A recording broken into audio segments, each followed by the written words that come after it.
Bueno, bendiciones con todos. Un gusto de poder estar nuevamente unidos a través de estos medios digitales y poder continuar con nuestra escuela de profetas Punta de Diamante. Así que vamos a avanzar en este tiempo y vamos a darle gracias a nuestro Elohim por todo lo que Él definitivamente hace a favor de su pueblo en el planeta. Padre, gracias en el nombre de Yahshua te damos a ti por tu bondad, favor, gracia, redención, pacto, promesas, por todo lo que le brindas a tu pueblo y lo que en la gracia del Mesías podemos nosotros hoy disfrutar. Te damos gracias, Espíritu Kadosh, que eres quien nos enseña, nos guías y nos llevas al entendimiento pleno de todo lo que el espíritu de la profecía tiene la autoridad para revelar en este último tiempo. Gracias, poderoso Señor.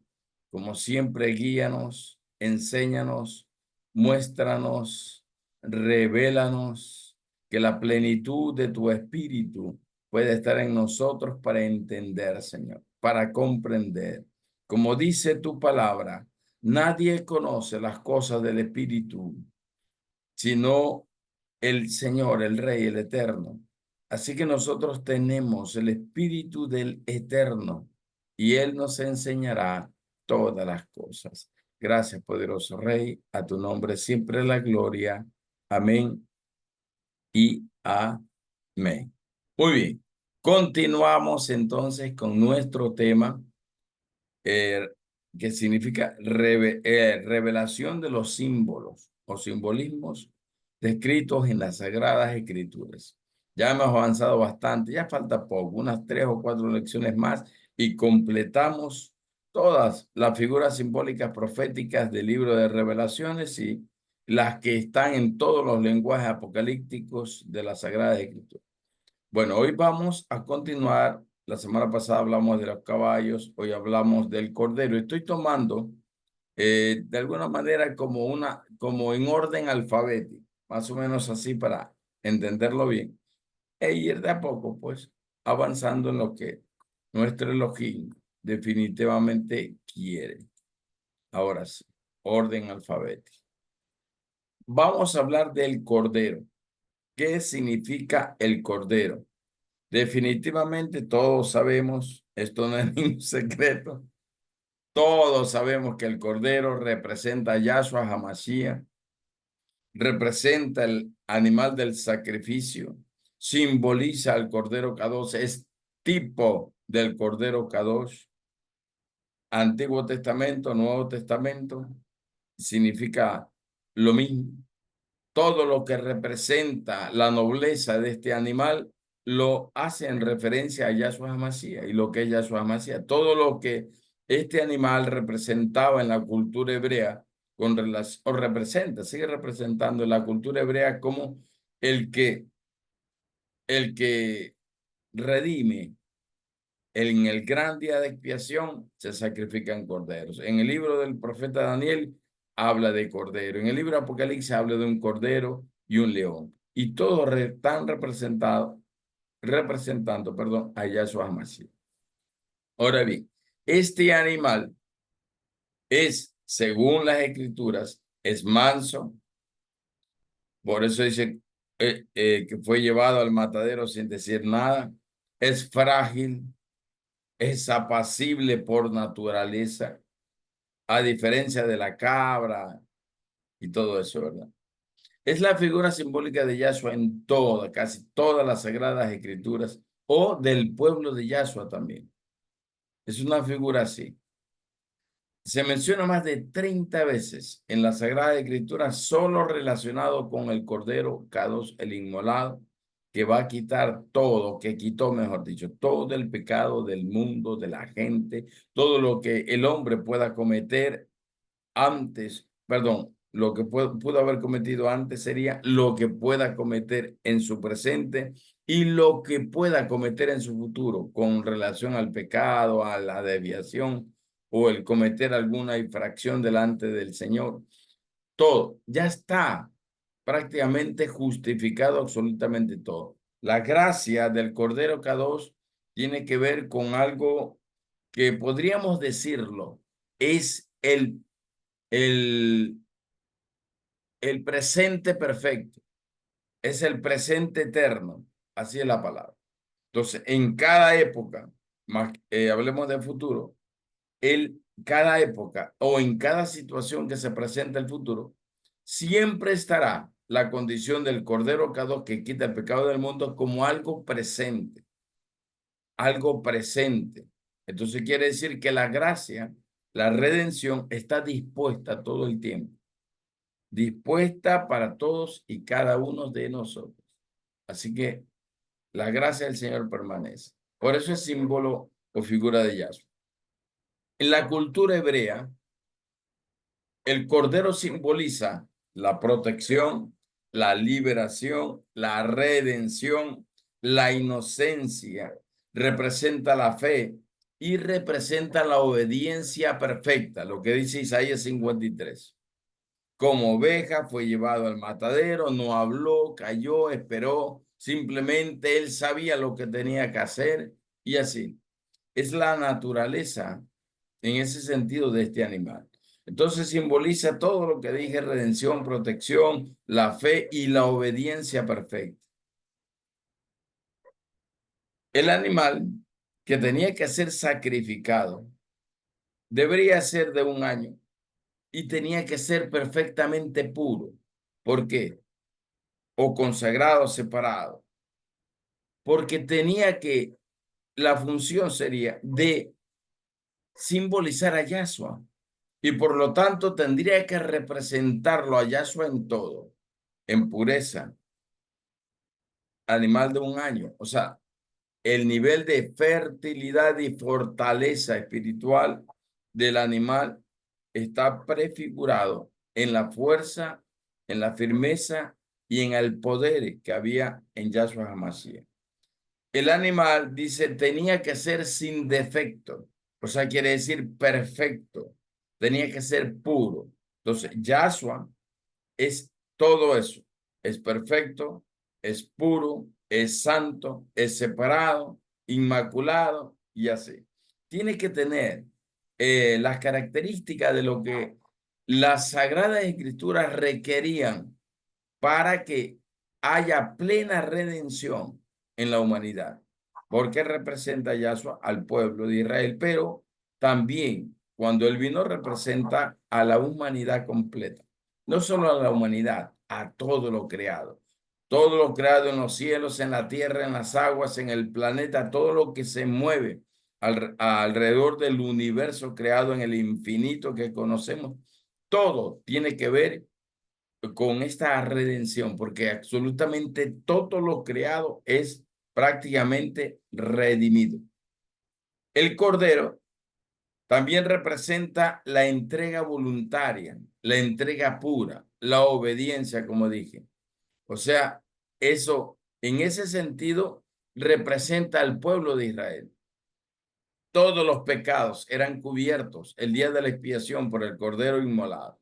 Todos, absolutamente todos. El pueblo era santificado. Por eso representa esa entrega pura y voluntaria.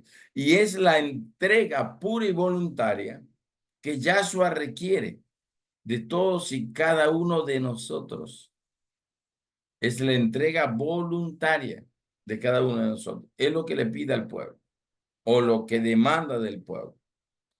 Tiene que ver también con la expiación, la provisión, la gracia y el perdón. Cuando se celebra el Pesach, hay algo que se conoce como el Seder Pesach, que son todos los protocolos que se utilizan para la celebración del Pesach, de los panes sin levaduras y así, de las primicias, todas las fiestas, esas 3 fiestas hermosas. O sea, está prefigurado ahí en esa cena todo lo que el simbolizo representa el Cordero Kadosh y la cena del peso. Está simbolizado. Por eso es que hay una palabra que no me acuerdo ahorita, que es en hebreo, que esa palabra quiere decir miren con atención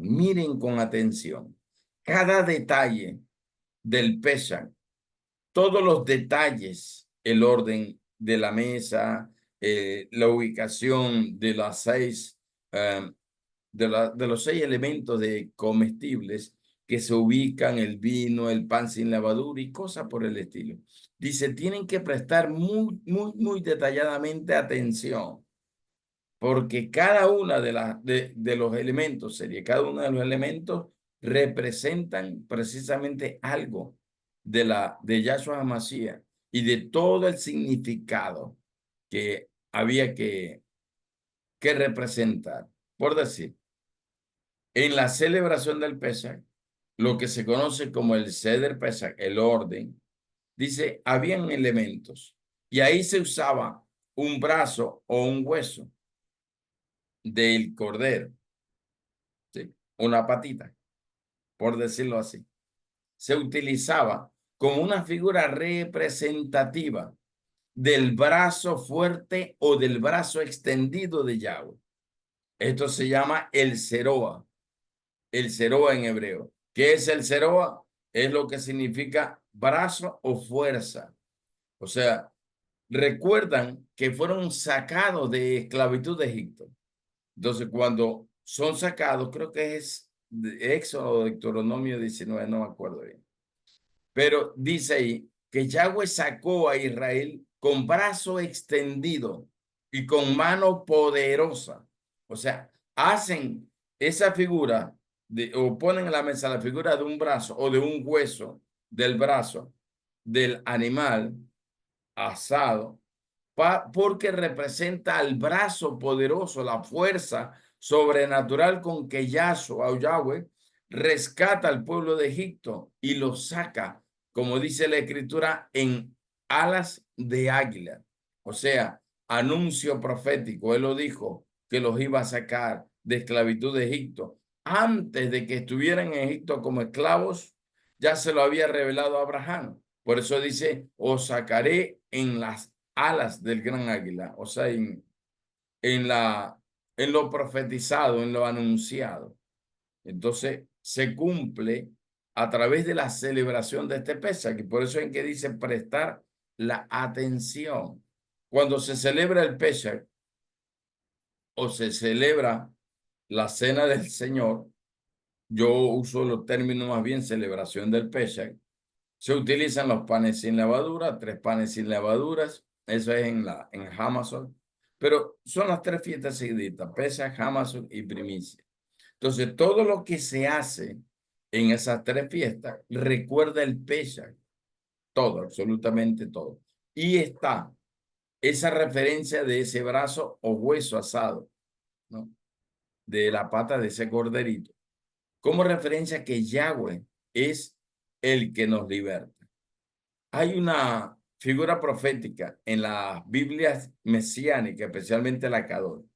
Cuando Elías está orando para que llueva y 7 veces, usted ya sabe el contexto, va. Y al final dice el siervo, mientras Elías seguía orando la 7ª vez, veo una pequeña nube del tamaño de la palma de una mano. Pero en las versiones hebreas dice que era un pie, o sea, una pierna, un pie. Y podríamos decir que tiene relación con el Pesach, porque en el Pesach hay un hueso de pie que representa justamente la mano de Yahweh. Ahora, solo eso es figurativo, no importa si fue un pie, no importa si fue la mano, porque a la hora de la hora solo es simbólico, figurativo y representa lo mismo. Lo mismo representa la mano de Yahweh, el pie de Yahweh que toma autoridad, que quebranta, que demuele o trae con libertad a su pueblo, o rescata o extiende la ayuda a su pueblo a través de toda su fuerza, de su poder, de lo que él hace. Por eso es que, como le dije anteriormente, hay un código de reino, el Samet Yotet, ¿no? Eso significa la mano o el brazo de Yahweh que mueve todo el universo. Eso quiere decir que cuando se celebra el Seder Pesach, también se utiliza la figura simbólica profética precisamente de que Yahshua, que es el brazo extendido de Yahweh, Yahshua es el brazo extendido de Yahweh figurativamente, simbólicamente, es el brazo. Entonces, Él es el que sostiene toda la creación porque Él, a través de su gracia, la redención, la expiación de todos los pecados, sostiene a todo el universo creado que fue afectado por la caída de Adán. Toda la creación, la tierra misma, los elementos de los elementos, digamos, orgánicos e inorgánicos, todos los elementos fueron afectados, absolutamente todo. Lo físico fue afectado. La creación animal, las aves, los peces, todo fue afectado. Entonces, cuando hay la redención, representa ese brazo, el brazo de Yahweh, que es Yahshua, y que le da vida a toda la creación. Es el código de reino, sería, eh, que tiene que regir, como que rige sobre el universo. Yo diría, para mí, en mi opinión, uno de los códigos de reino más grandes, o el más grande de todos los códigos de reino que podamos encontrar, que tiene que ver con revelación de secretos redentivos. Porque si no hay redención, nada de lo que hoy podemos ver existiría. Si el Cordero K2 no da su vida, absolutamente nada estaría, estaría tal como está ahora, ¿no?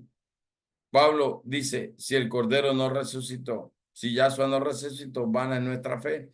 No, hemos perdido el tiempo, dice Pablo. Entonces, el Seroa, perdón, es el brazo extendido de Yahweh, que es Yahshua, que da y sostiene a la creación solo por su gracia. Es la gracia la que la sostiene todo. Es la gracia la que nos trae la victoria. Pablo dice, miserable de mí, ¿quién me librará de este cuerpo de muerte? Y él dice, solo la gracia de Yahshua HaMashiach. ¿Quién no ha pecado? ¿Habrá alguien que no haya fallado? Romanos capítulo 3. ¿Habrá alguien? No. Pero la gracia sostiene al hombre, la gracia sostiene a la iglesia. La gracia es la que puede rescatar a la humanidad. La gracia es la que puede traer esperanza al perdido. La gracia soluciona todo, resuelve todo. La gracia nos da la vida en vez de la muerte que merecíamos. O sea, la gracia lo cambia todo. Y la gracia es el brazo extendido de Yahweh que representa a Yahshua como el Cordero K2. Por eso es que en Apocalipsis 5 aparece un cordero inmolado y aparece un león. O sea, la obra de manifestación redentiva más la resurrección del Mashiach como juez supremo, que es lo que significa en este sentido el león. El cordero inmolado es el que fue al sacrificio, pero el que resucita es el león de la tribu de Jacud, el juez supremo soberano de toda la tierra, porque ha cumplido su misión, la encomienda por la cual él vino y estuvo esos 33 años, precisamente las cumplió. Redimió a la humanidad y ahora se levanta como Rey de Reyes, Señor de los Señores, como el soberano absoluto de reyes, de los señores. Los reyes representan los gobiernos y los gobernantes de la humanidad. Los señores o señorías representan a la creación de ángeles en sus 3 jerarquías y 9 cortes. O sea, los representa todo. O sea, absolutamente todo. O él es rey soberano sobre todo. Absolutamente todo. Eso es lo que tiene que ver con el Cordero K2. Y en el caso del libro de Hebreos, hace la referencia en el capítulo 10, verso 3, por ahí 4, hace la referencia que eso era solo un simbolismo, porque Yahweh no quería o no quiere sangre de animales sacrificados. Entonces, la perfecta redención que viene a través de Yahshua lo resuelve todo y ya elimina, extingue todo tipo de sacrificios que están contemplados, sería bajo la ley. Ya los exime, los anula. ¿Por qué? Porque esa no era la voluntad del Señor, porque ese sacrificio es imperfecto, Porque ese sacrificio utiliza sangre de animales. Porque ese sacrificio no representa ahora, actualmente, nada. Es un sacrificio inútil. Lea Hebreos capítulo 10 y ahí lo mencionan los primeros versículos. El Elohim no quería nada ya de eso. Por eso solo era sombra y figura. Pero una vez que llegó lo verdadero, lo santo, lo profetizado, entonces ahora sí, todos estamos bajo la plena redención de nuestro Mesías. Todos, absolutamente todos. Ahora no es el Cordero que se sacrificaba, ese animalito, el que nos representa. Ahora, ¿quién nos representa a nosotros? Es Yahshua. Como dice el capítulo 7 de Hebreos, nuestro Melquisedec, sumo sacerdote, eterno, puro, perfecto, no necesita ser reemplazado para hacer cualquier expiación por el pecado, y el día de expiación una vez al año, el Yom Kippur, tenían que hacer sacrificios y los judíos siguen haciendo sacrificios, pero no es lo que el Elohim ya ha ordenado. Lastimosamente no han recibido al Mesías y no dependen de la gracia del Mesías, sino que todavía dependen del ritual del antiguo pacto. Y como dice 2 Corintios capítulo 3, creo que es, Pablo menciona que el antiguo pacto ya quedó caducado, ya expiró y que ahora hay un nuevo pacto. Aunque el antiguo pacto era glorioso, tenía poder, autoridad y todo eso, el nuevo pacto es superior y es eterno.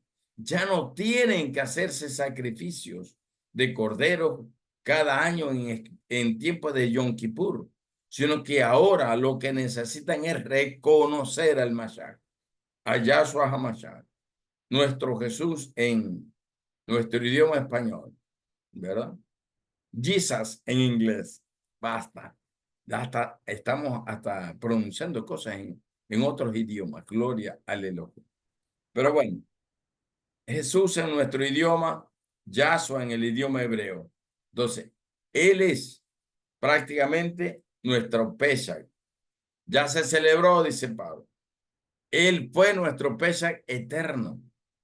O sea, ahora nosotros tenemos que solamente creer y depender del gran sumo sacerdote perfecto, el que nos da la cobertura perfecta, que no tiene nada que ver con hombres imperfectos del linaje de Aarón en este sentido.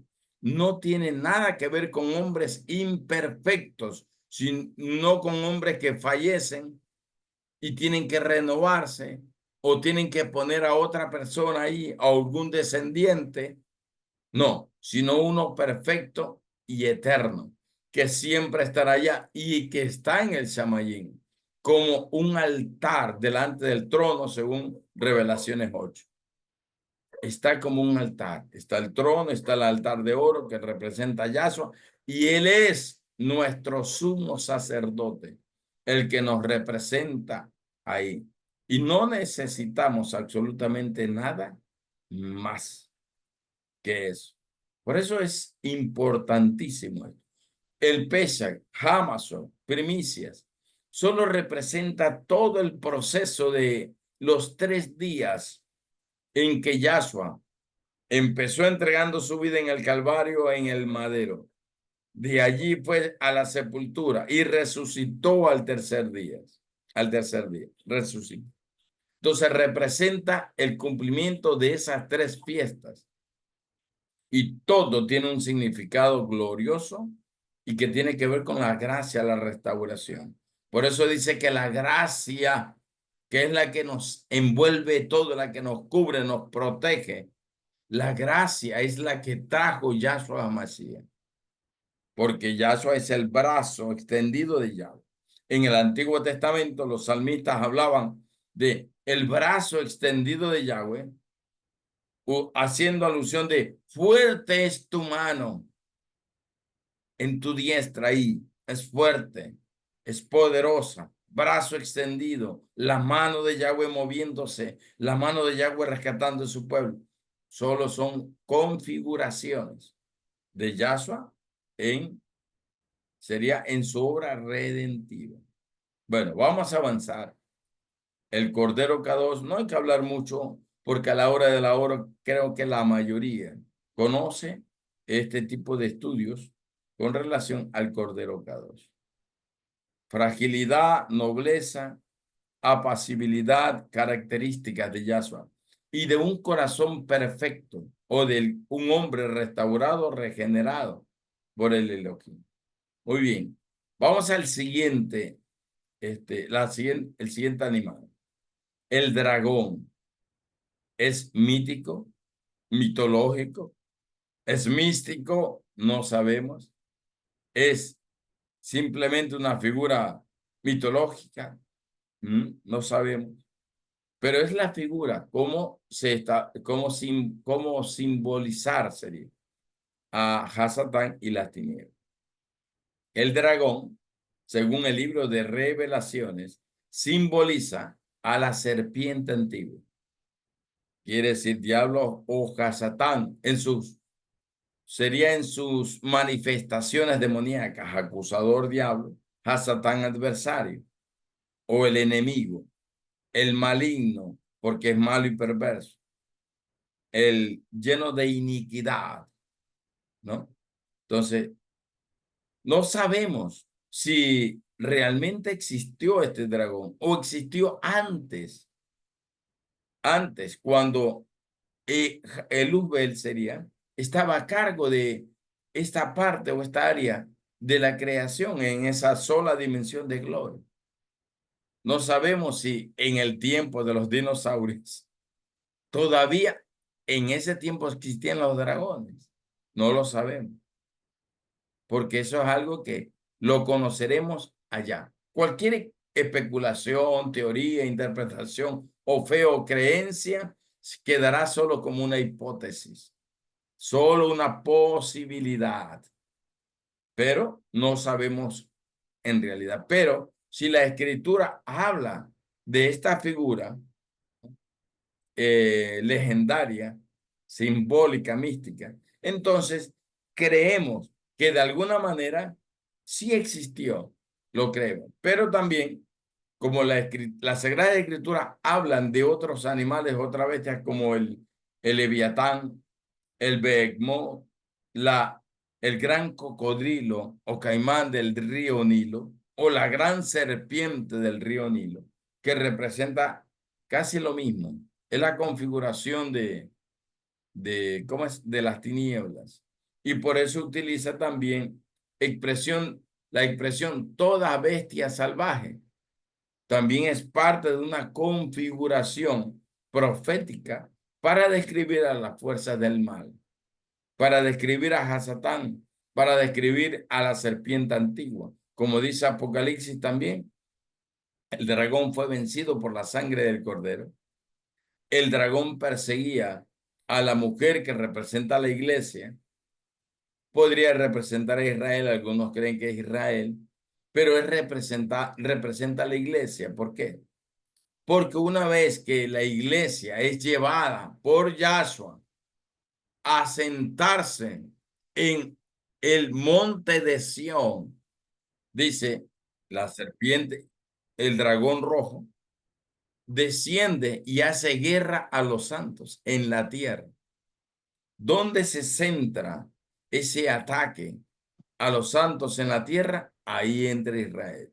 Por eso es que la tribulación, el que más ha sufrido y de alguna manera seguirá sufriendo, por eso es que hay que orar por Israel para que haya valor en el corazón de su pueblo, de ese pueblo, y se pueda arrepentir y buscar a Yahshua HaMashiach como Señor. Entonces ellos van a tener la última desolación, la última tribulación, por decirlo así. Israel ha pasado muchas tribulaciones desde que el Señor lo formó como pueblo. Se cree históricamente que ha pasado por 6 tribulaciones. Y la última que va a venir sería la 7ª tribulación. O sea, son asuntos y contextos así. Han pasado 4 desolaciones.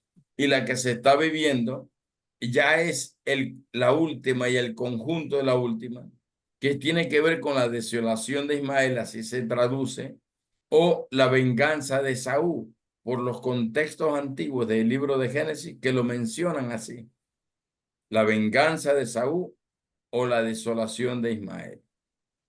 Entonces, está relacionado justamente con esos antecedentes históricos. Entonces, ahí va. ¿Qué más es este asunto del dragón? Es la figura simbólica de todas las fuerzas hostiles de las tinieblas. Representa el imperio de la muerte, representa el poder del mal, representa el origen del mal, representa todo lo que tiene que ver con la maldad. Por eso el nombre que se le da a Hasatán en el Antiguo Testamento es Azazel. Se encuentra en el libro apócrifo de Enoc. Ahí se lo conoce como Azazel, porque Azazel en nuestro español representa el origen del mal. Así como hay un Génesis 1:1, 1:2, hay también un principio para el mal. Y si usted lee bien Génesis 1, el verso 1, habla del origen del mal primero. ¿Por qué? Porque si la tierra estaba desordenada y vacía. No creo que Yahweh, con todo su poder, autoridad, haya creado algo desordenado y vacío. Las aguas cubrían toda la faz de los abismos o de la tierra. Entonces Yahweh no creó eso. En el verso 2 empieza recién un proceso de regeneración y de restauración por el poder de la palabra. Entonces, esa serpiente antigua es la configuración del principio de los males, del principio del mal, del inicio, de cómo empezó esta batalla que empezó de manera espiritual, ¿no? Empezó en las dimensiones celestiales con la rebelión de Hasatán y que justamente este dragón lo configura. ¿Por qué se menciona como el todo de las fuerzas hostiles de las tinieblas? Porque dice Apocalipsis que el mismo dragón con su cola, dice, arrastró la tercera parte de las estrellas de los cielos, o sea, ángeles, porque estrellas significa los hijos de Jacob figurativamente, pero representa también a los ángeles celestiales, que a ellos se les llama las estrellas del Elohim. Está en el libro de Isaías, creo que es el capítulo 11, cuando se habla de esta historia figurada en el rey de Tiro y todo eso. Se habla de esta historia. Entonces, dice allí que precisamente el trono de Yahweh estaba rodeado de las estrellas de Dios, o sea, de ángeles tronos, como dice Apocalipsis 4. Entonces, todo esto va configurado así. Entonces, el dragón tiene la configuración del imperio del mal, tiene la configuración de toda la maldad existente, tiene la configuración del poder del mal, o sea, el que origina todo mal. Esta configuración del mal también está de alguna manera simbolizada en algunas culturas y se la simboliza en el gorro frigio. ¿Qué es el gorro frigio? ¿Se ha visto al Papá Noel? Ese gorrito que utiliza el Papá Noel, ese se llama gorro frigio. Es parecido, similar al gorrito que utilizan los papas en el Vaticano y que tienen que ver con lo mismo. Origen del mal, del engaño, de la maldad, de la iniquidad. El gorro frigio que está configurado en todas esas figuras simbólicas de brujos o de hechiceros que tienen un gorrito larguito y tienen en la parte alta una bolita, a veces guindada hacia adelante, a veces hacia atrás, pero tiene esa misma configuración, así como en la serie de Harry Potter. Tienen la misma configuración y significa lo mismo, o el origen del mal. Eso se llama gorro frigio y significa el origen del mal. O sea, hay algunos simbolismos relacionados con eso, con esa verdad o esa enigmática verdad. Medio raro suena esto de enigmática verdad. O sea, es una verdad, pero todavía es un enigma. O sea, sigue siendo algo místico o solo figurado, ¿no? Muy bien. Bueno, avancemos. El siguiente animal que se muestra son las langostas. ¿Qué significan las langostas? Son solo figuras simbólicas de todos los enemigos de Israel que se levantan contra Israel precisamente en los tiempos finales. Representa al conglomerado de naciones, como dice el Salmo 83, refiriéndose a 7 naciones primero y después añadiendo 3 más, concordándolo con lo que dice el profeta Daniel, hablando de 7 cabezas y 10 cuernos, Salmo 83, que es el conglomerado de todos los estados árabes, que incluye una añadidura de Rusia, de China y de todos los países, especialmente de la categoría comunista, esa configuración, incluido el Reino Unido, esa configuración es la que simboliza o significa esto, las langostas. Es todo, no solamente es un asunto de plaga que destruye una cosecha, esa es una configuración terrenal. O sea, el Elohim hablando de manera terrenal para que podamos entender las cosas celestiales. Entonces, la langosta simboliza los enemigos o las naciones enemigas. Es más, cuando las escrituras hablan de enviaré las langostas, habla de juicios, enviaré las naciones contra ti en los tiempos de los jueces. Se establece precisamente una relación similar. Cada 40 años tenía que elegirse un nuevo juez para que libere a Israel. En los primeros capítulos del libro de los jueces, se menciona ahí que cada vez que Israel se apartara, él iba a levantar las naciones que Josué no destruyó en su totalidad, sino que las dejó todavía ahí. Entonces, esas naciones iban a ser prácticamente las que iban a atacar, acosar, desolar, asolar a Israel por causa de la desobediencia o de la idolatría de Israel. Entonces, así va configurado. Por eso es que se menciona a las langostas como esas naciones que están en contra de Israel, que Yahweh, en su sabiduría y en su propósito eterno sería, las permite o permite que suceda eso. Las naciones árabes nunca renunciarán a su propósito de desaparecer del mapa Israel. Está escrito en Salmo 83. Nunca. Solo hasta que venga Yahshua y traiga juicio sobre todas las naciones de la tierra y establezca la redención definitiva. Muy bien. Las langostas son configuradas como espíritus destructores. Apocalipsis 9, verso 3, dice que del abismo cae una estrella sobre el abismo, empiezan a salir espíritus malignos llamados destructores, dirigidos por el destructor Apolión,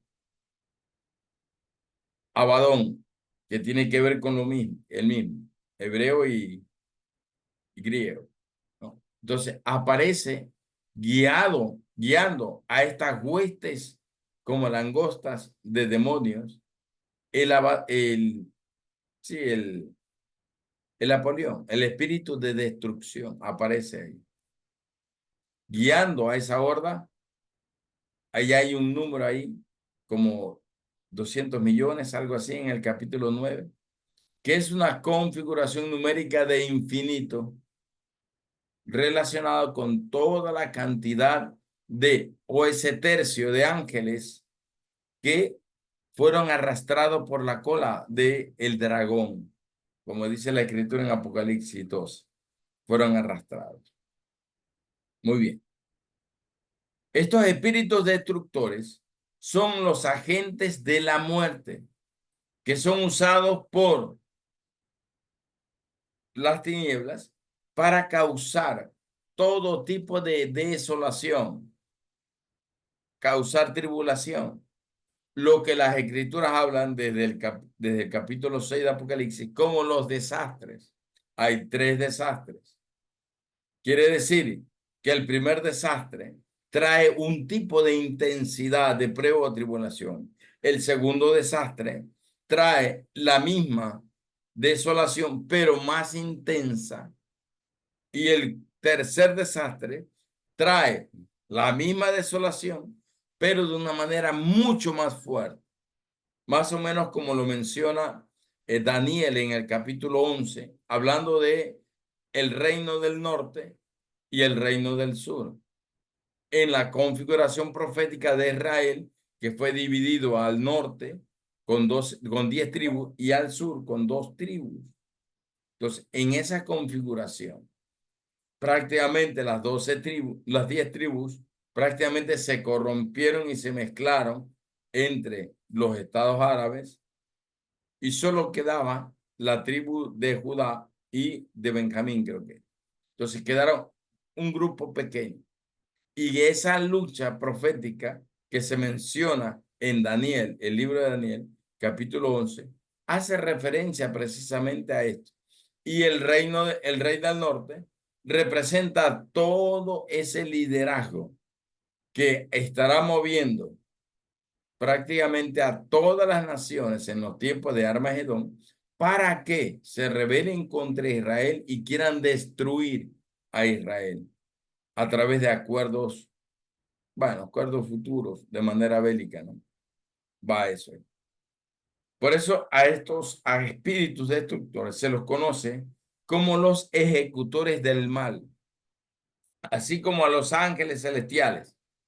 Se los conoce como los ejecutores proféticos celestiales y ejecutan misiones, ya sea para recompensa en justicia a los hijos del Elohim o para el castigo, como en el caso de Sodoma, como en el caso de ese ángel que destruyó un pueblo, una nación, como de 160, 150,000, no sé, no me acuerdo cuántos, pero ahí está, en la escritura está establecido.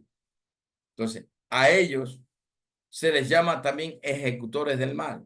A los ángeles celestiales de Yahweh el Elohim se les conoce como el Mahanayim, o sea, el campamento de los ángeles o de los malachim de Yahweh, los malachim de Yahweh, que van y respaldan a los hijos del Elohim, como en el caso del capítulo 32 de Génesis, cuando Israel está solo en el vado, que después le llamó el vado de Jacob. Bueno, Jacob, ahí se le cambió el nombre de Israel. Entonces, dice que había un Mahanayim, un campamento de Malachim del Elohim, de Yahweh. Eso dice en las versiones hebreas. Y que ellos estaban allí para respaldar a Jacob y salvarlo, librarlo de la gran tribulación que estaría viviendo, porque tenía que enfrentar a Esaú, su hermano. Así va. Entonces, son estos espíritus que son como langostas, que son espíritus destructores. Se los conoce también como espíritus de tormento o espíritus castigadores. Si ha leído creo que es 16 de Lucas, cuando habla del rico y de Lázaro. Cuando el rico dice está recibiendo el castigo de sus males, dice que hay espíritus que están atormentando día y noche. Se llama espíritus de tormento. También se les llama espíritus castigadores, que son los ejecutores del mal sobre todos aquellos que no tienen el sello del Espíritu K2 en su vida. Eso dice Apocalipsis 9, sobre todos aquellos. Porque estos espíritus inmundos no pueden tocar a los que tienen el sello del Elohim. Capítulo 7, verso 3 de Apocalipsis. No lo pueden tocar. Capítulo 15, verso 1 y 2. Los sellados por la sangre del Cordero que tienen arpas proféticas en sus manos, no pueden ser tocados. Los hijos del Elohim no pueden ser tocados. Eso es lo que dicen las Sagradas Escrituras. No pueden ser tocados. Entonces, estos ejecutores del mal provocan sufrimientos, tormentos, castigos en el Evangelio, según Mateo capítulo 18, cuando habla de la parábola de los dos deudores.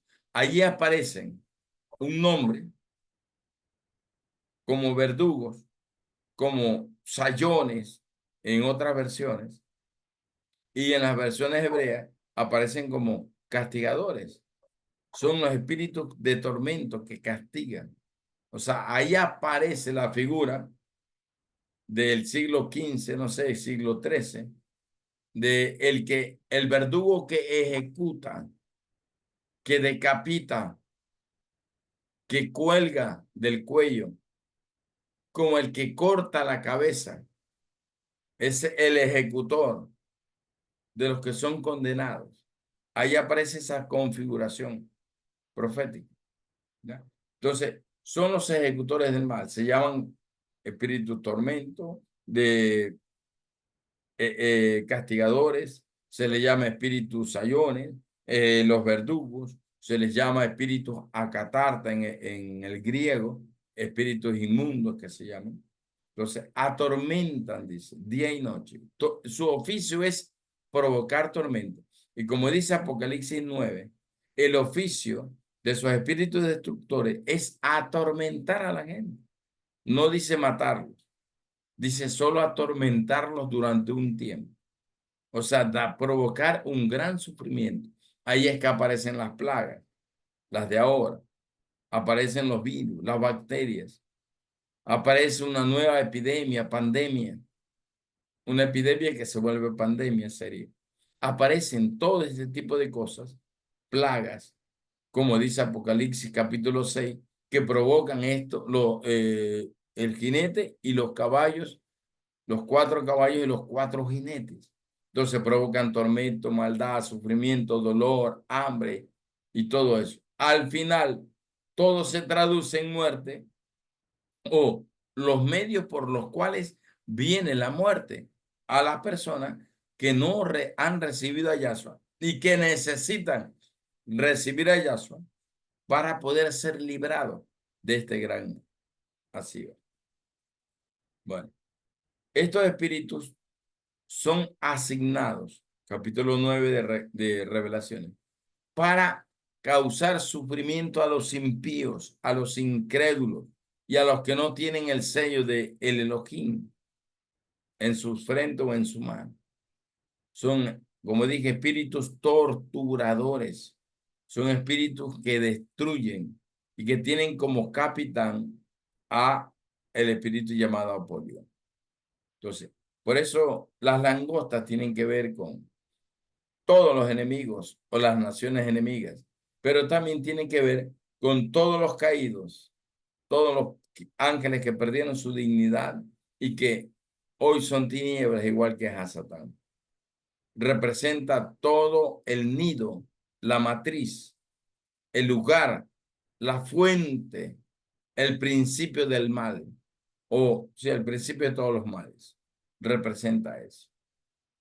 Muy bien, vamos entonces a avanzar. El león, el león en el sentido general. Aquí ya no hablamos del león de la tribu de Yahud o de Judá. No hablamos de Yahshua. Hablamos de león como animal, como bestia. Recuerde que el libro de Daniel habla de 4 bestias, de un sueño visión que tuvo Daniel, y en su sueño visión veía 4 bestias. 3 bestias. Uno era parecido a un león, otro era parecido a un leopardo, el otro era parecido a un oso. Y que la unión de esas 3 bestias formaban una cuarta bestia. Y ahí está configurada las cuatro bestias que habló el profeta Daniel.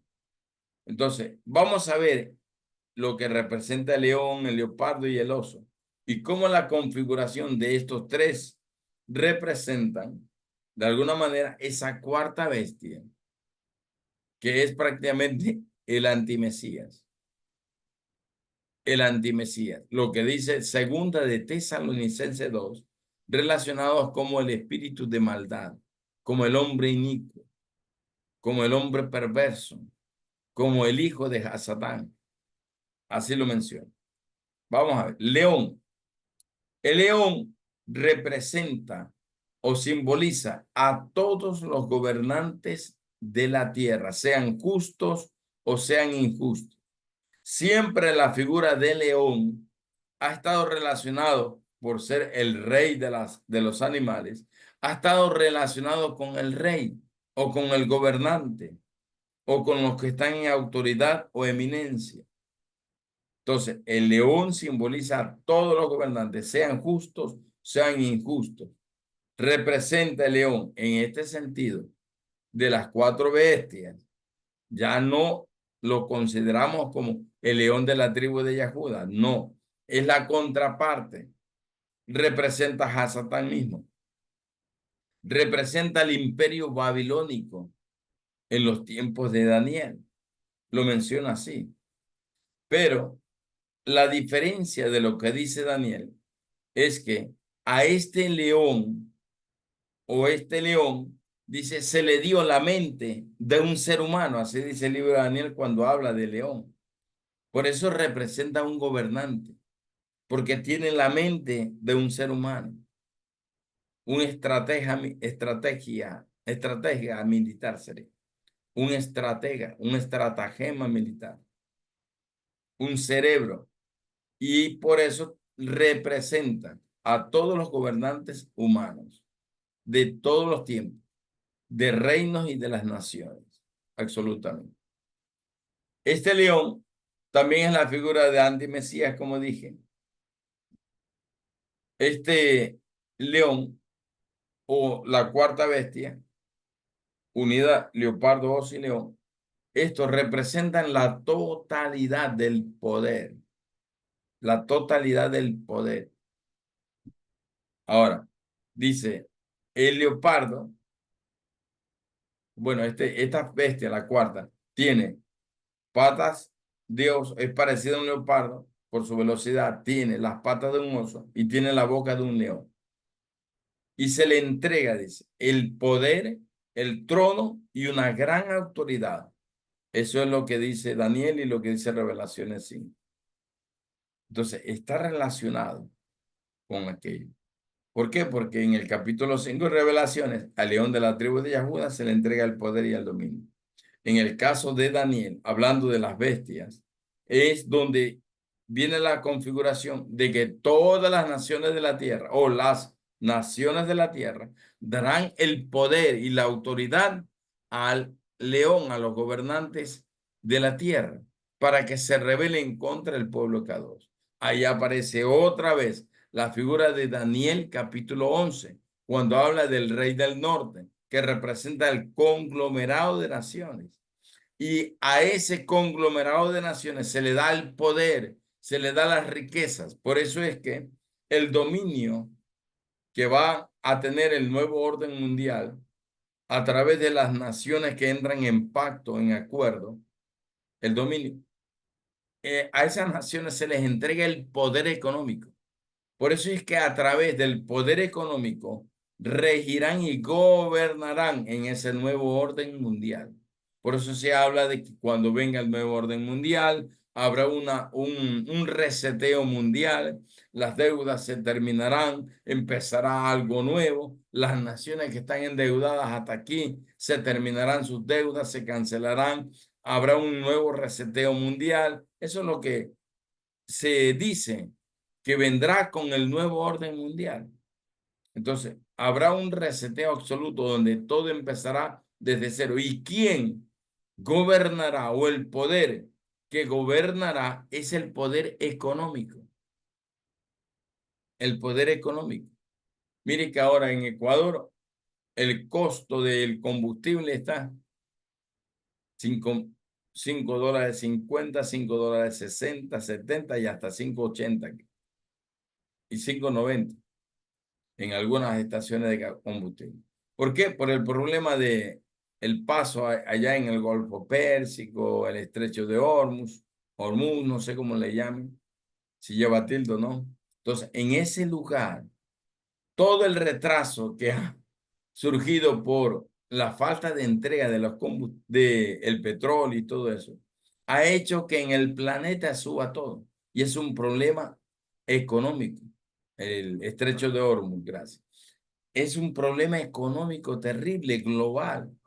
La gente aquí le echa la culpa al presidente. No es culpa del presidente. Es un asunto que se da a nivel global porque los precios del combustible se fijan bajo una tarifa internacional donde ya los subsidios fueron quitados. Si no, sería una pérdida continua para el país. Y para cubrir el déficit, el país tendría que endeudarse más y más y más y más para poder cubrir ese subsidio o ese déficit. Entonces, por eso que fueron quitados los subsidios. Pero a veces la gente no entiende.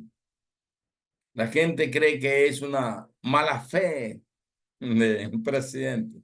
Entonces, toda esa alza hace, o por causa de todo esto, hace que se den las guerras comerciales, hace que se den esta guerra por el monetaria, esta guerra por el poder, porque el que tiene el dinero, el que tiene la energía, el que tiene el petróleo, el que tiene el gas, tiene el poder.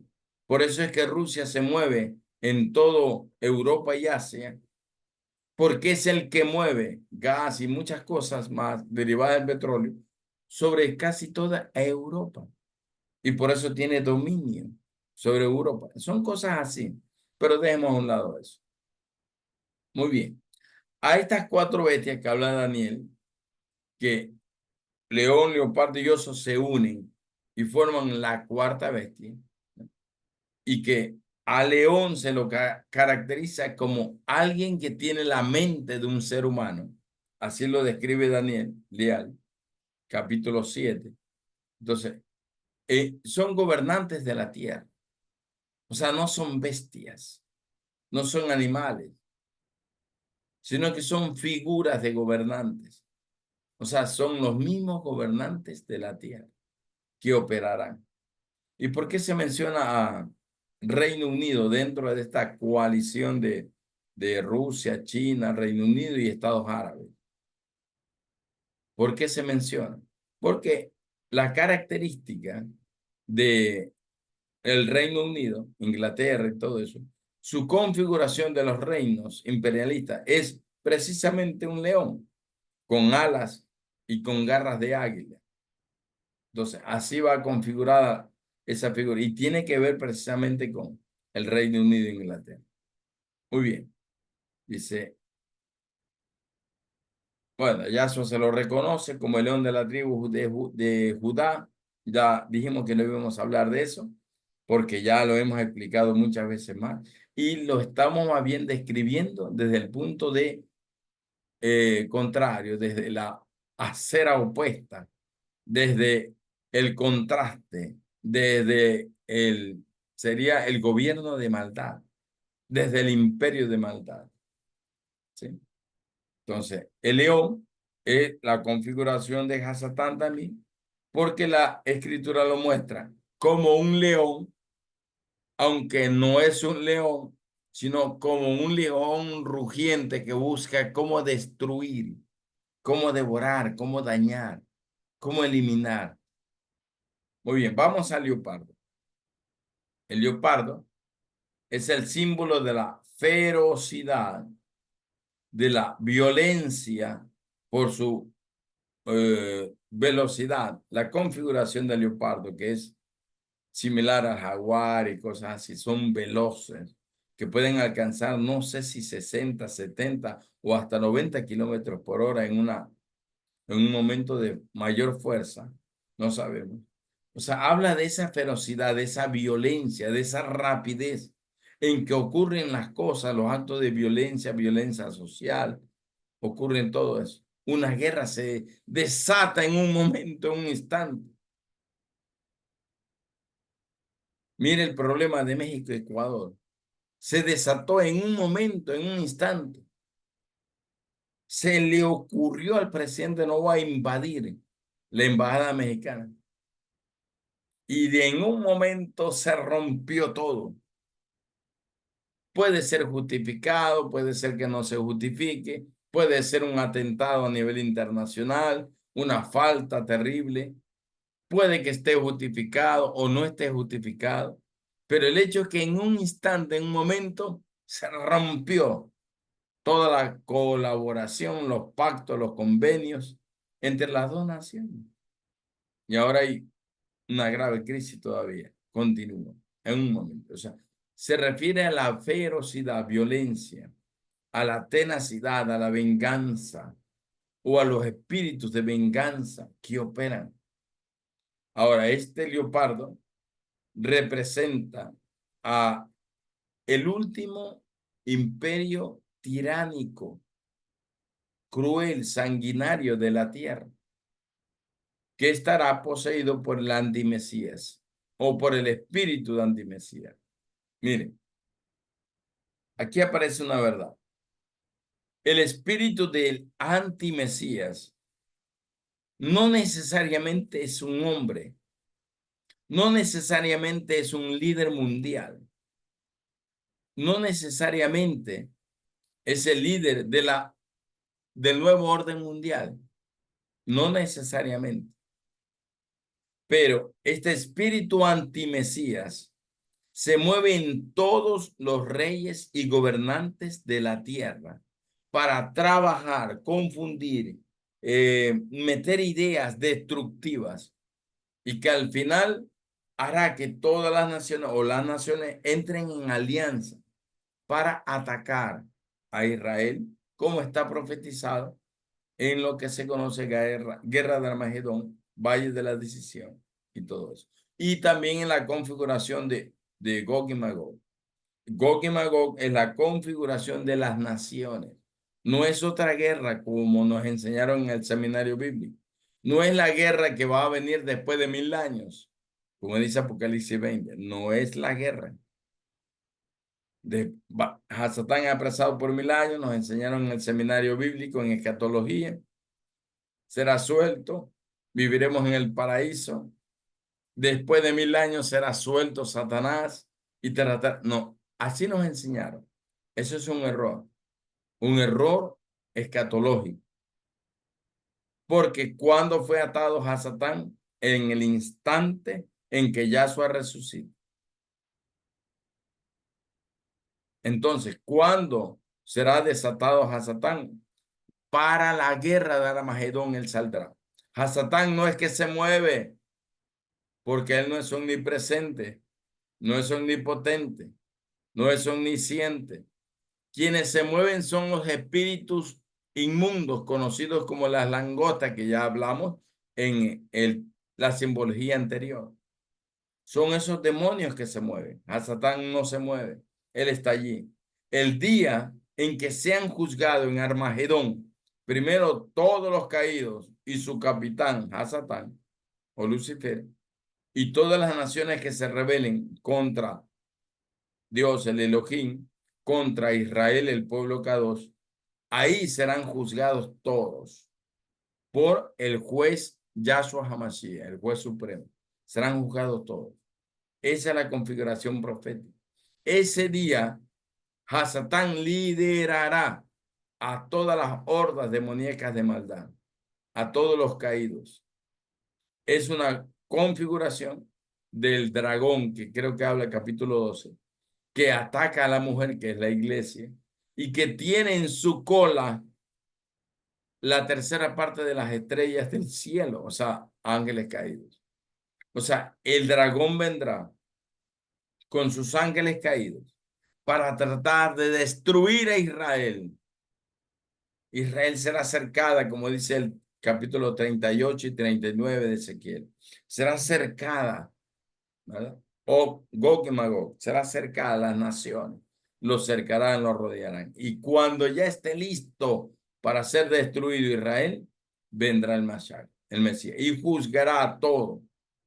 Juzgará a Hasatán y sus caídos y juzgará a las naciones. Así está la configuración profética, sería la palabra. Muy bien. Este animal representa el último imperio tirano y cruel de la tierra, nuevo orden mundial, que estará influenciado por el espíritu anti-Mesías. O sea, los gobernantes serán influenciados por el espíritu, dominados por el espíritu de anti-Mesías. Lo que dice Tesalonicenses 2, segundo, de Tesalonicenses 2. El imperio de iniquidad, el imperio de maldad, el inicuo, la configuración del representante de Hasatán, que no será un representante como hombre, sino que es el conglomerado de las naciones del planeta que se levantarán contra Dios, contra el Elohim y contra el pueblo Kadosh, que estará liderado no por uno, porque la configuración profética de todo lo creado está referido por el número 3. Tres jerarquías angelicales, tres cielos, tres cortes angelicales en cada jerarquía. Está regido por 3. Las trimurtis demoníacas, regidas por 3. Ese espíritu antimesías operará sobre gobernantes que estarán en común acuerdo y que planearán destruir Israel. Salmo 83. O sea, así es que va configurado. Ezequiel 38, Ezequiel 39. Así va configurado. Ahora, a ese último tirano es donde se conoce o se conoce como la última desolación, porque la última desolación conocida se conoce como la desolación del abismo, porque todavía no se sabe si tiene final o no, pero sí tiene un fin, porque a partir de la cuarta desolación que se menciona en las escrituras con relación a la figura simbólica profética en Israel, aparecerá una quinta desolación. Se llama desolación de Ismael. Es el espíritu de la venganza. Por eso es que hoy en este tiempo hay mucha revelación sobre el espíritu de venganza. Hay gente que cree, hay gente que no cree. Hay gente que cree que se debe atar los espíritus de venganza. Yo creo que debemos atar los espíritus de venganza porque son los que están operando en este tiempo, que son una configuración de las palabras que dijo Esaú cuando declaró, juro, que una vez que mi padre Isaac muera, yo mataré a Israel. Lo juró.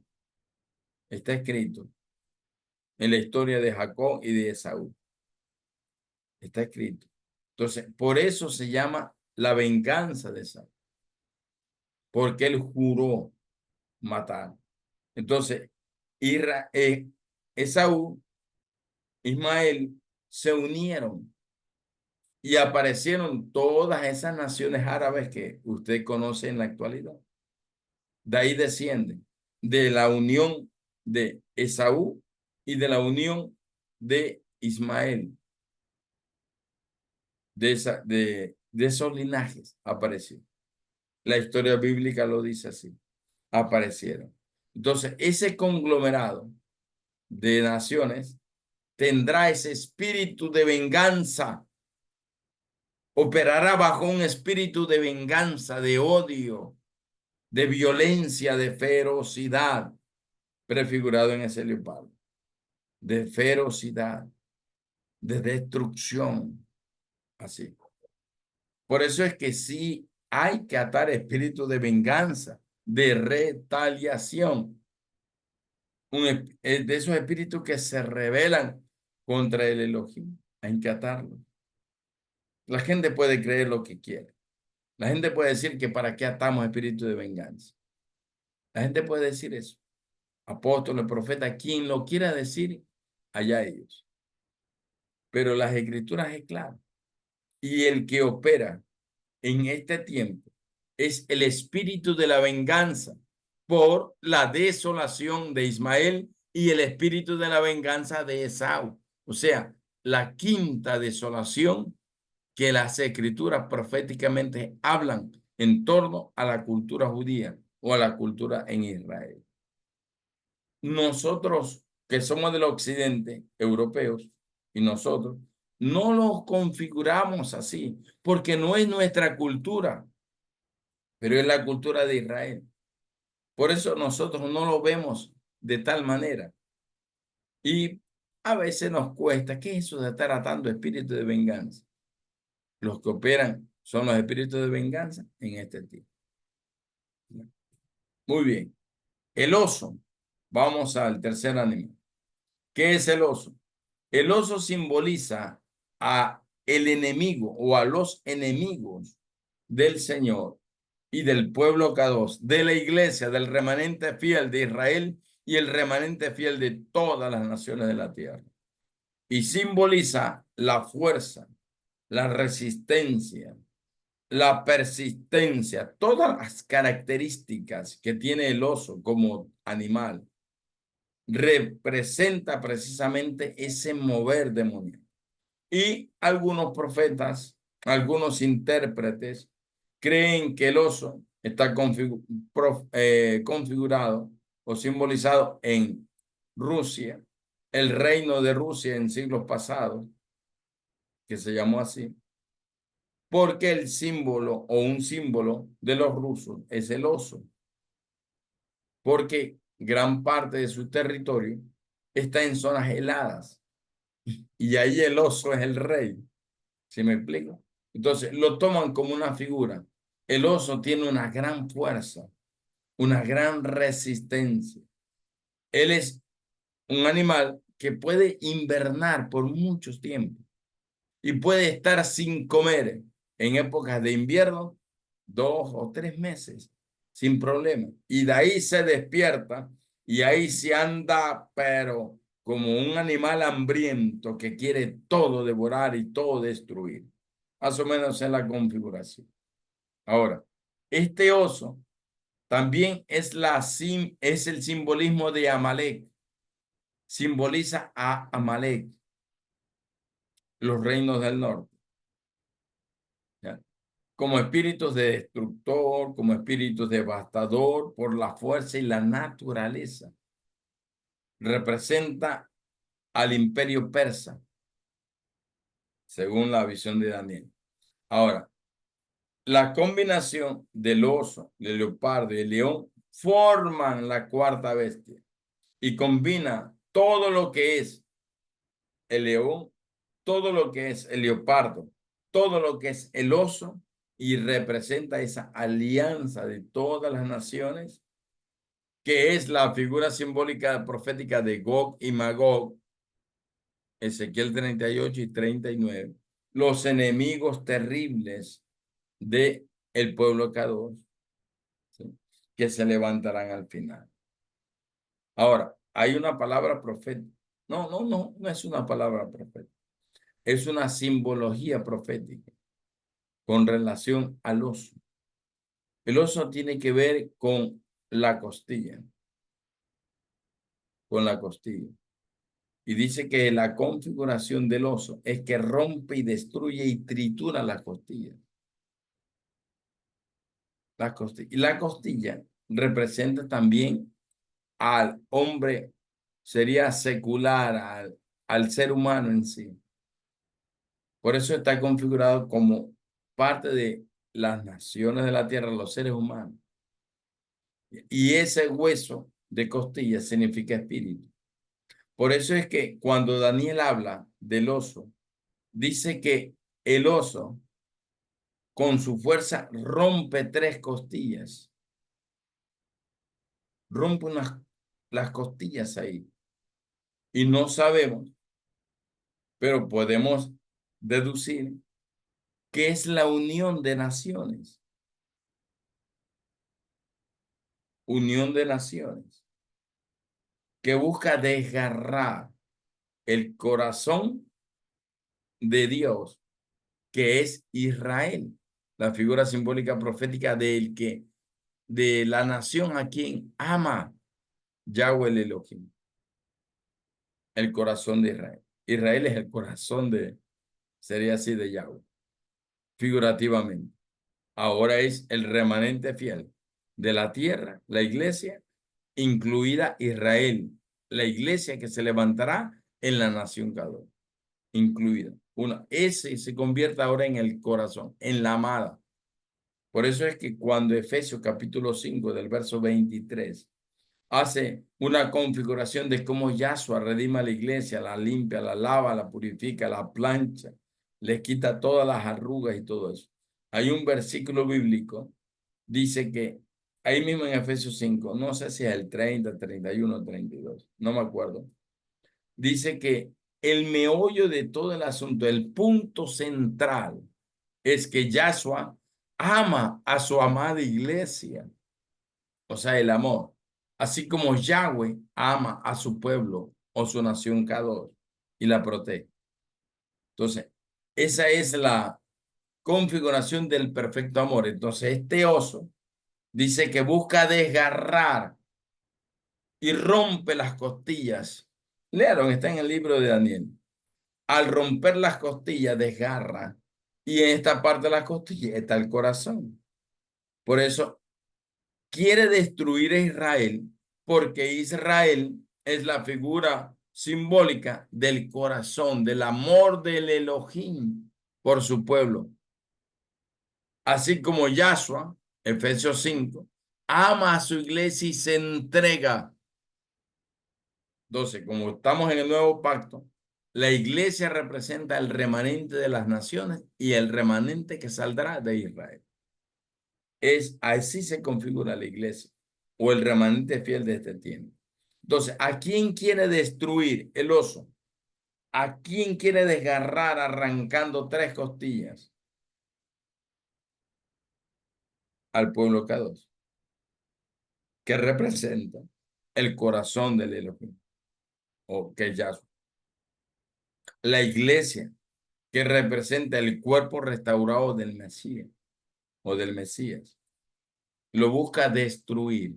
O sea, estas 4 bestias o la cuarta bestia que sale de la unión de estas 3 bestias, león, leopardo y oso, que representa ese poder resistente, esa fuerza de unidad terrible, esa alianza de naciones, como dice Salmo 83, que buscan destruir a Israel y a todo lo que le pertenece a Dios. No quiere dañar, lo quiere destruir.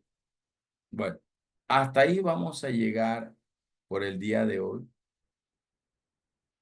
Ya no vamos a hablar de tantas bestias, de poderes y fuerzas demoníacas.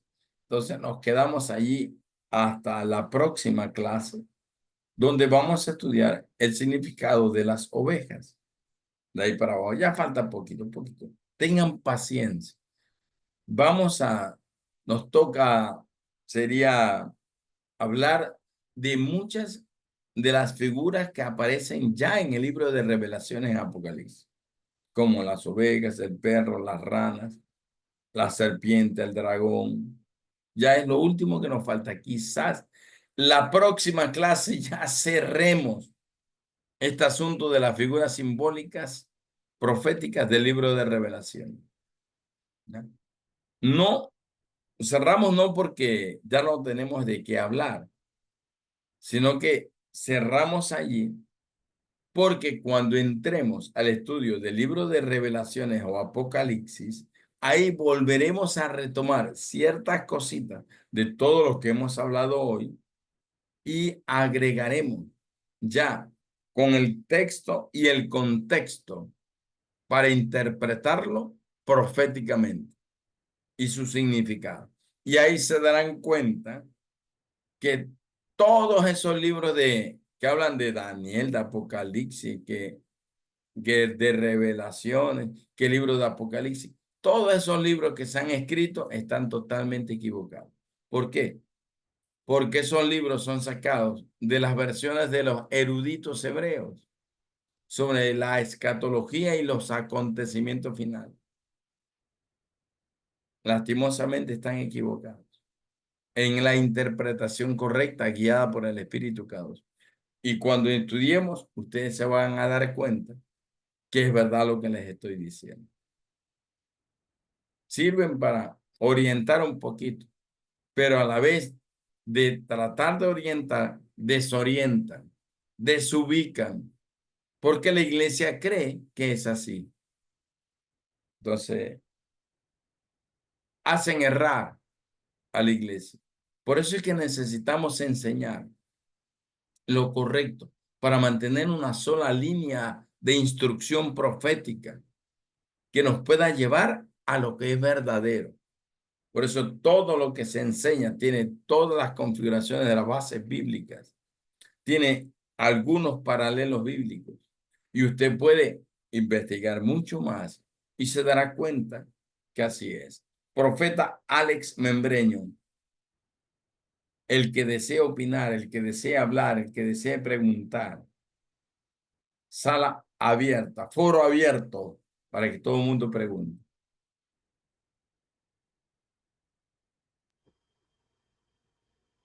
Hasta ahorita nadie, profeta. Bendiciones. Yo estoy esperando a la profeta Connie Mattox por ahí.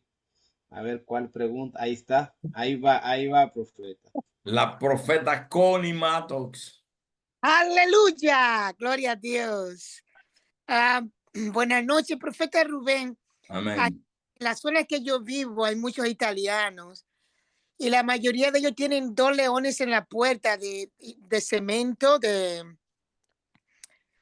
Más o menos en mi área se podrían encontrar como unas 50 casas, no una tras una, sino en todos los lugares del área y casi todas tienen leones en la parte delantera de la casa, en cemento, en piedras, y hay una que lo tienen que son inmensos los leones. Esas personas, como son romanas y son italianas, no tienen conocimiento de lo que es el león de la tribu de Judá, porque ellos conocen solamente al león que animal.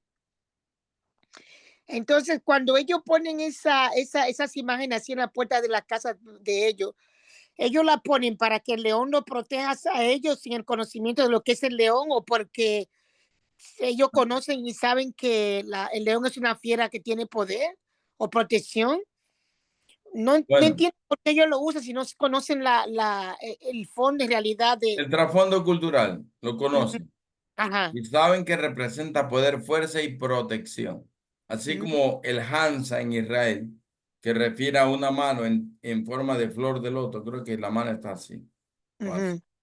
La mano en forma que representa la protección para Israel, el Hansa. Hansa significa mano. Entonces ellos lo relacionan, es Cábala judía, y lo relacionan con la mano de Yahweh, ¿no? Pero es cultura judía, cabalística, y lo ponen como guardián de la casa, porque Hashem, perdón, Hashem, bueno, el guardián de la puerta de Israel, que significa el Shaddai, es la palabra Shaddai, es Ujú. el que cubre y guarda a su pueblo. Entonces ellos los ponen ahí como más o menos en forma de flor de loto, más o menos, esa, esa mano. Entonces es muy común. Hay gente que tiene cultura egipcia, perdón, y tienen a los coyotes, a los perros así como los Doberman, parecidos o similares. Coyotes creo que son, bueno, pero son las esfinges egipcias más o menos, guardianes, así como las gárgolas en la cultura romana y la cultura inglesa. O sea, siempre va a haber una figura en ese lobo, sí, eso. Va a haber una figura similar que represente poder y que está relacionado justamente con el tema que hemos estado tratando. Las cuatro bestias que habló el profeta Daniel sería en este caso. Justamente tendríamos, o sea, se refiere a eso, a esas bestias. Ujú. Gracias, profeta Connie Mattox. Amén. Gloria a Dios. Bendiciones. Bueno, Amén. entonces yo creo que Nadie más, profeta. está claro el asunto porque no hay ni para qué confundirse, porque se explica lo mejor posible y con todas las bases estructurales bíblicas y las comparaciones bíblicas para dar el respaldo escritural que se requiere. ¿Sí?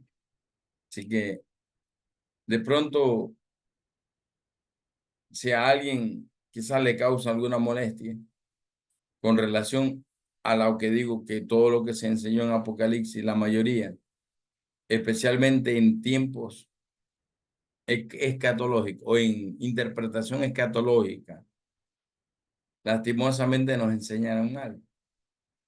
Lastimosamente. Yo fui estudiante de seminario bíblico, fui maestro de seminario bíblico por algunos años, casi 6 años, 5 y medio, por ahí más adelante.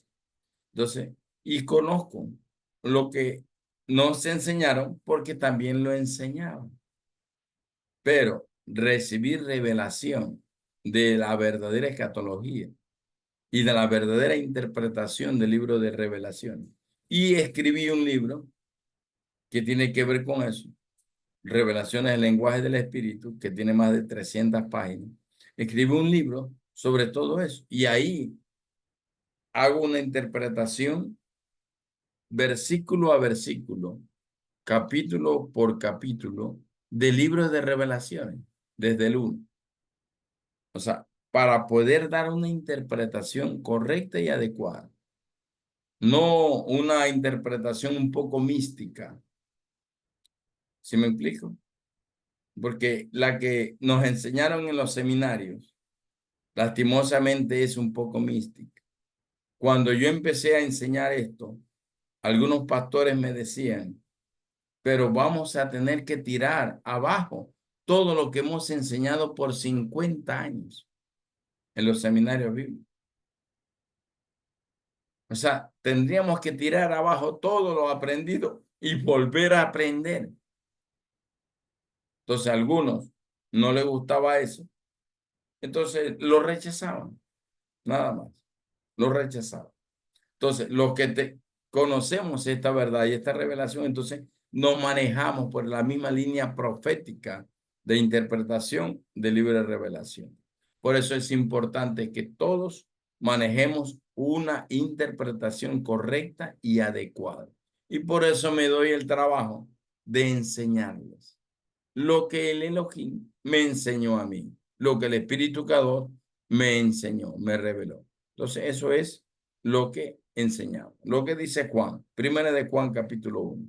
Lo que hemos visto, lo que hemos oído, lo que hemos recibido, lo que nuestras manos palparon, todo tocante al verbo de vida que es Yahshua. Eso es lo que enseñamos.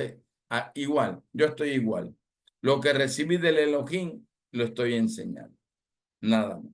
Bueno, vamos a orar y nos veremos la próxima semana para, según la bendición del Elohim, sellar y terminar con estas lecciones relacionadas con la interpretación de la figura simbólica de todo el libro de Revelaciones y de todo el lenguaje apocalíptico. Así sería. No solo el libro de Apocalipsis, sino casi los libros proféticos, el mismo libro de los Salmos, que también tiene mucha profecía. Así. Bueno, damos gracias a él. Padre, en el nombre de Yahshua HaMashiach, una vez más, agradecido siempre de ti, Elohim viviente. Es tu espíritu el que nos enseña, es tu espíritu el que nos instruye. Es el Ruhad, mostrando los secretos del cielo, los secretos del reino. Es el Ruhad HaKodesh moviéndose en su plenitud, en dimensiones celestiales, revelándonos los secretos del Shamayim del cielo. Gracias, poderoso Elohim, por lo que haces a favor nuestro. Guíanos siempre y permite, Elohim viviente, que podamos entender esas cosas muy secretas que están muy bien guardadas solo en la mente del Mashal, y en el corazón de nuestro Elohim. Y todas, dice tu palabra, serán reveladas solo por el Espíritu Kadosh, el Espíritu de la profecía. Gracias, Rey Eterno, por hablarnos. Como siempre oro, Elohim, y digo, que sea el Espíritu Kadosh certificando, confirmando cada palabra de todo lo que hemos estado hablando en esta escuela de profetas Punta de Diamante. Que sea el Espíritu Kadosh quien certifique, quien ratifique y que dé testimonio de cada palabra y ponga en nuestro corazón paz de saber que estamos siendo instruidos de una manera correcta. En el nombre de Yahshua Mashiach, así se ha hecho. Amén y amén. Nos hemos de ver entonces con la ayuda de nuestro Elohim el próximo lunes para con su ayuda poder concluir este tema. Bueno, bendiciones con todos. Amén. Bendiciones. Buenas noches. Bendiciones.